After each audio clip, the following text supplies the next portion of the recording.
Hello, my name is Beth from the Grafton Public Library, and today I'm going to read to you The Walrus and the Carpenter.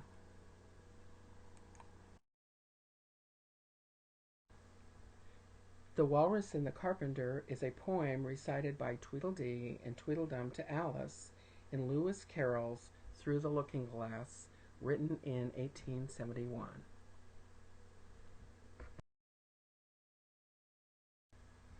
The Walrus and the Carpenter.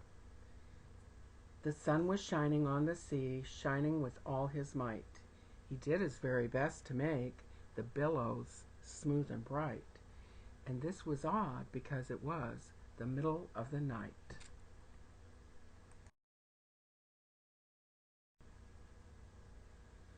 The moon was shining sulkily because she thought the sun had got no business to be there after the day was done. "It's very rude of him," she said, "to come and spoil the fun." The sea was wet as wet could be. The sands were dry as dry. You could not see a cloud because no cloud was in the sky. No birds were flying overhead. There were no birds to fly.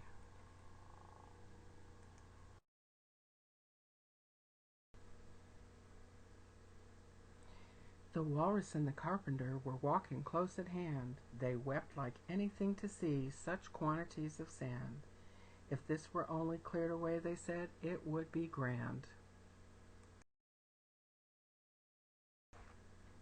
If 7 maids with 7 mops swept it for half a year, do you suppose, the Walrus said, that they could get it clear?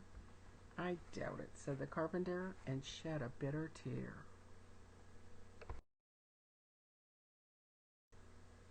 "Oh, oysters, come and walk with us," the Walrus did beseech. "A pleasant walk, a pleasant talk, along the briny beach. We cannot do with more than 4 to give a hand to each."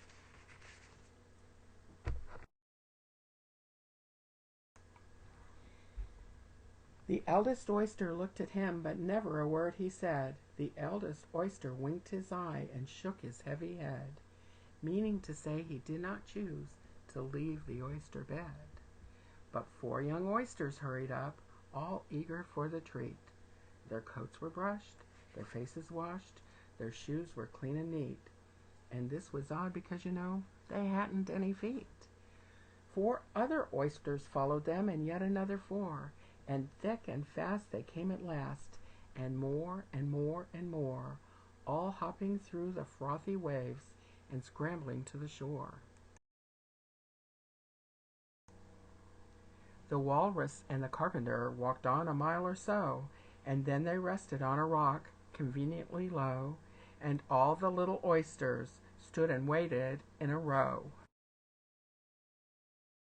"The time has come," the Walrus said, "to talk of many things, of shoes and ships and sealing wax, of cabbages and kings, and why the sea is boiling hot, and whether pigs have wings."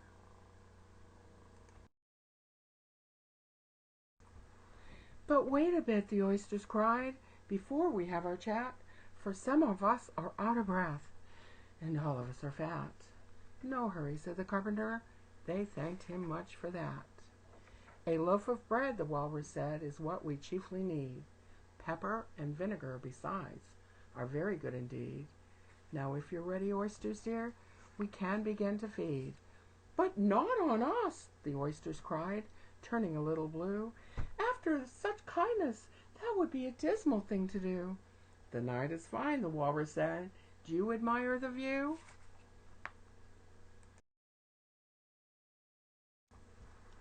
"It was so kind of you to come, and you are very nice."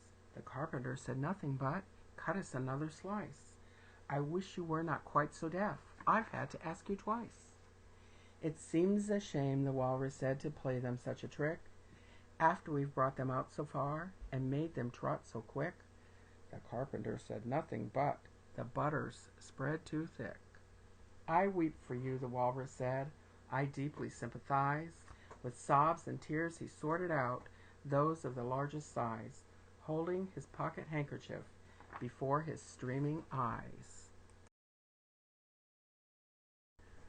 "Oh, oysters," said the carpenter, "you've had a pleasant run. Shall we be trotting home again?" But answer came there none, and this was scarcely odd, because they'd eaten every one.